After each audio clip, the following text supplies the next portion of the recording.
चंद्रयान-3 के रोवर ने खोजा चांद पर पानी। चंद्रयान-3 का प्रज्ञान रोवर लगातार चांद की धरती पर घूम रहा है और हमारे इसरो के वैज्ञानिकों द्वारा इस रोवर को कमांड यानी निर्देश दिया जा रहा है। चंद्रयान का प्रज्ञान रोवर चांद की धरती पर एक्सपेरिमेंट कर रहा है और वहां की जानकारियों को फोटो के साथ इसरो के वैज्ञानिकों के पास भेज रहा है। प्रज्ञान रोवर में लगाए गए लेजर ब्रेकडाउन स्पेक्ट्रोस्कोप, जिसे LIBS का नाम दिया गया है। प्रज्ञान रोवर में लगे इस लेजर ब्रेकडाउन स्पेक्ट्रोस्कोप ने चांद की धरती के नीचे लेजर को फेंककर कुछ तत्वों को खोज निकाला है, जिसमें हाइड्रोजन और ऑक्सीजन पाए जाने की उम्मीद बताई जा रही है। आपको जानकारी के लिए बता दें कि जो पानी होता है उसमें हाइड्रोजन और ऑक्सीजन के मॉलिक्यूल्स मिले होते हैं, यानी कि हाइड्रोजन के 2 अणु और ऑक्सीजन के 1 अणु को आपस में मिला दिया जाए तो पानी का निर्माण होता है। अब आपके मन में सवाल आ रहा होगा कि जब प्रज्ञान रोवर ने चांद पर ऑक्सीजन और हाइड्रोजन की खोज कर लिया है, तो इसका मतलब यह है कि चांद पर पानी पाए जाने की पुष्टि की जा सकती है। चंद्रयान-3 ने चांद पर पानी को खोज कर लिया या नहीं, इसको जानने के लिए वीडियो को अंत तक जरूर देखें। इसरो के वैज्ञानिकों ने यह भी बताया है कि इस समय चंद्रयान के रोवर के सामने मुसीबत मंडरा रही है, जिसका सामना करते हुए अपने मिशन को 14 दिनों के अंदर पूरा करना होगा। इसरो ने जानकारी देते हुए बताया कि हाल ही में प्रज्ञान रोवर के सामने 4 मीटर का लंबा गड्ढा आ गया था। जो तस्वीर इस समय आप अपने मोबाइल फोन पर देख रहे हैं, यह वही गड्ढा है जो प्रज्ञान रोवर के सामने आया था और इस गड्ढे की चौड़ाई लगभग 4 मीटर है। इस गड्ढे की तस्वीर को विक्रम लैंडर में लगे हाई रेजोल्यूशन कैमरा द्वारा लिया गया है। फिर भी प्रज्ञान रोवर सावधानी दिखाते हुए गड्ढे के बगल के रास्ते को चुना और इस समय चांद की धरती के लगातार रहस्यमयी खुलासे कर रहा है। चंद्रयान-3 के प्रज्ञान रोवर ने चांद पर किन किन तत्वों को खोजा है, उसको बताने से पहले हम आपको कुछ जानकारियां देते हैं।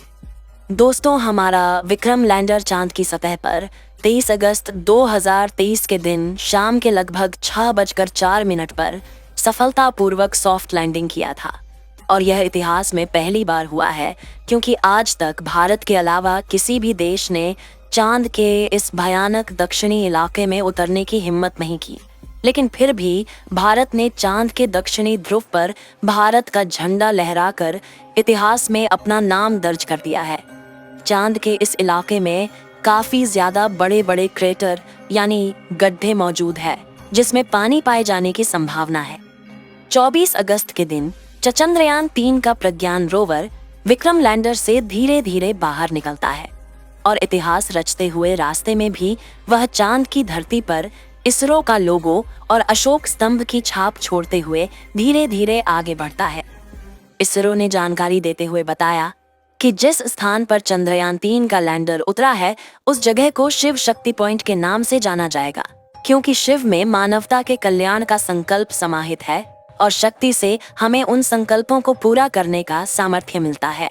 दोस्तों, इसरो वैज्ञानिकों के अथक प्रयासों और करोड़ों भारतीयों के दुआओं के नतीजे आज हमारा चंद्रयान-3 चांद के दक्षिणी ध्रुव पर अभी भी शान से खड़ा हुआ है और इसे चांद पर लैंड किए हुए 1 हफ्ता हो चुका है और अब यह मिशन बस 1 हफ्ता और चलने वाला है, जिसके बाद चांद पर फिर से 14 दिन के लिए रात हो जाएगी, क्योंकि प्लान के अनुसार लैंड करने के बाद उसे 14 दिन रिसर्च का काम करना है। यही वजह है कि जिस दिन से चंद्रयान ने लैंड किया है, तभी से हमारा प्रज्ञान रोवर चांद की अंधेरी व रहस्यमयी दुनिया के बारे में बड़े बड़े खुलासे कर रहा है। इसके साथ ही यह चांद की जमीन पर भारत की एक ऐसी अमिट छाप छोड़ रहा है जो आने वाले कई सालों तक नहीं मिटेगी। जैसे ही चंद्रयान-3 ने चांद की धरती पर लैंडिंग की, हम सभी ने चंद्रयान मिशन के कामयाब होने का खूब जश्न मनाया। लेकिन सही मायनों में देखें तो यह मिशन वहां पूरा नहीं हुआ था, बल्कि लैंडिंग करना तो इस मिशन का सिर्फ एक हिस्सा था, जबकि आगे बहुत काम किया जाना बाकी है। दरअसल इसरो ने अपने इस मिशन को 3 हिस्सों में बांटा है, जिसमें पहला उद्देश्य चांद के दक्षिणी ध्रुव पर लैंड करना था, जो कि हम 23 अगस्त को ही कर चुके हैं। इसका दूसरा उद्देश्य प्रज्ञान रोवर को सफलतापूर्वक चांद की सतह पर उतारना और एक जगह से दूसरी जगह भेजना है। और यह उद्देश्य भी पूरा हो चुका है, क्योंकि लैंडिंग करने के सिर्फ 4 घंटे बाद ही इसरो वैज्ञानिकों ने प्रज्ञान रोवर को चांद की सतह पर उतार दिया था। ये काम पूरा होने के बाद अभी तीसरा उद्देश्य बाकी है, जो है चांद पर रिसर्च और परीक्षण करना। और आपकी जानकारी के लिए बता दें कि इसरो के वैज्ञानिकों ने अपने उद्देश्य को पूरा करने का काम स्टार्ट भी कर दिया है और लगभग आधा मिशन पूरा भी हो गया है, जिसमें प्रज्ञान रोवर ने चांद की मिट्टी में उपस्थित मिनरल के बारे में बताया है। चंद्रयान 3 ने कुछ मिनरल के बारे में पता लगाया है, जिनमें aluminium, calcium, iron, chromium, titanium, manganese, silicon और ऑक्सीजन भी शामिल है। इसके बाद इसरो ने बताया कि प्रज्ञान रोवर और विक्रम लैंडर में लगा पेलोड उपकरण एक्टिवेट कर दिया गया है और सारे सिस्टम एकदम सही तरीके से काम कर रहे हैं। तो अब यह सवाल आता है कि रोवर चांद के इस इलाके में इसके अलावा कौन कौन सी रिसर्च करने वाला है। चलिए दोस्तों, पहले हम आपको प्रज्ञान रोवर के बारे में थोड़ा जानकारियां देते हैं, क्योंकि यह एक बहुत ही खास रोवर है और इस वीडियो से जुड़े सभी सवालों के जवाब भी इसी में छुपे हुए हैं।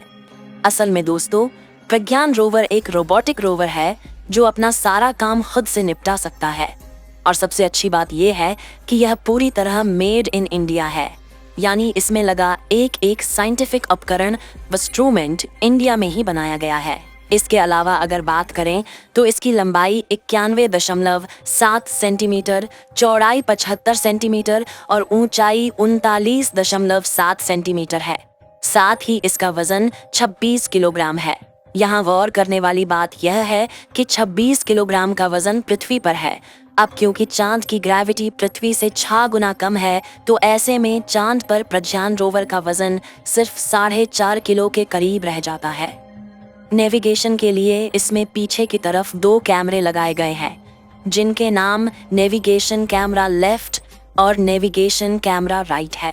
यह कैमरे प्रज्ञान रोवर की 2 आंखों की तरह है, जो इसे सामने मौजूद बाधाओं के बारे में अवगत कराते हैं। इसके अलावा इसमें ऊपर की तरफ सोलर पैनल भी लगाए गए हैं, जो इस रोवर का सबसे अहम हिस्सा है। दरअसल प्रज्ञान रोवर पूरी तरह से सौर ऊर्जा पर ही चलता है और इसके लिए इसमें लगाए गए सोलर पैनल 50 वॉट बिजली उत्पन्न कर सकते हैं। इसके अलावा इसमें एक एंटीना भी लगाया गया है, जिसके द्वारा यह जानकारी को विक्रम लैंडर के पास भेजता है और विक्रम लैंडर चांद का चक्कर लगा रहे आर्बिटर के पास जानकारी भेजता है और आर्बिटर उसे जानकारी को इसरो के वैज्ञानिकों के पास भेज देता है। चंद्रयान 3 ने ऑक्सीजन की खोज कर ली है। अगर यह चांद पर हाइड्रोजन की खोज कर ले तो चांद पर पानी की पुष्टि की जा सकती है। इस वीडियो को एक लाइक जरूर करें और अपने मित्रों तक इस वीडियो को शेयर करें, ताकि उन्हें भी जानकारी मिल सके। और भी नॉलेजेबल वीडियो के लिए अपने भरोसेमंद चैनल को सब्सक्राइब जरूर करें और बेल आइकन को ऑल पर सिलेक्ट करना बिल्कुल न भूलें। मिलते हैं किसी और नॉलेजेबल वीडियो के साथ। वीडियो को अंत तक देखने के लिए धन्यवाद।